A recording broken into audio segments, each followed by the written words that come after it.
हमारे चारों ओर फैली हवा, हमारी सांसें, हमारी धरती और जल, हमारा आकाश, हमारे जंगल और यहाँ तक कि हमारे घरों की दीवारों के भीतर बसी हवा भी सब कुछ प्रदूषण की मार झेल रहा है।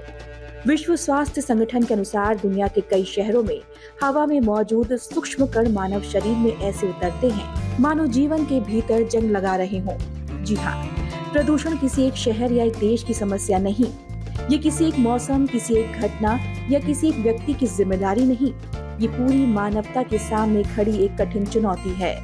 नेशनल पोल्यूशन कंट्रोल डे हर साल 2 दिसंबर को मनाया जाता है। इसका मेन पर्पस होता है कि लोगों को पोल्यूशन के बारे में जानकारी देना, जो आज की डेट में बहुत ज़्यादा ड्रास्टिकली बढ़ चुका है, और उनको जानकारी देना कि इसको हम कैसे कंट्रोल कर सकते हैं, इसके बारे में अवेयर किया जाता है। आज के दिन 1984 में भोपाल गैस ट्रेजेडी हुई थी, जिसमें हजारों लोग मारे गए थे। तो उनकी याद में हम इस दिन को मनाते हैं। इस साल का जो मेन मुद्दा है पोल्यूशन को लेकर, वो है sustainable living for a greener future. कहने का मतलब ये है कि हमें कुछ ऐसे सॉल्यूशंस ढूंढने होंगे जो कि लॉन्ग टर्म में सस्टेनेबल हों, जिसके ऊपर हम काम कर सकें। हर साल 2 दिसंबर को भारत में मनाया जाता है राष्ट्रीय प्रदूषण नियंत्रण दिवस। ये दिन सिर्फ एक तारीख नहीं, ये एक चेतावनी है।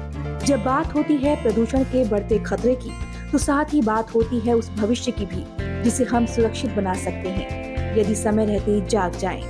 पोल्यूशन कंट्रोल इम्पोर्टेंट क्यों है? ये तीन बड़ी चीजों में छुपा हुआ है, जैसे कि एनवायरनमेंट, हेल्थ और इकोनॉमी।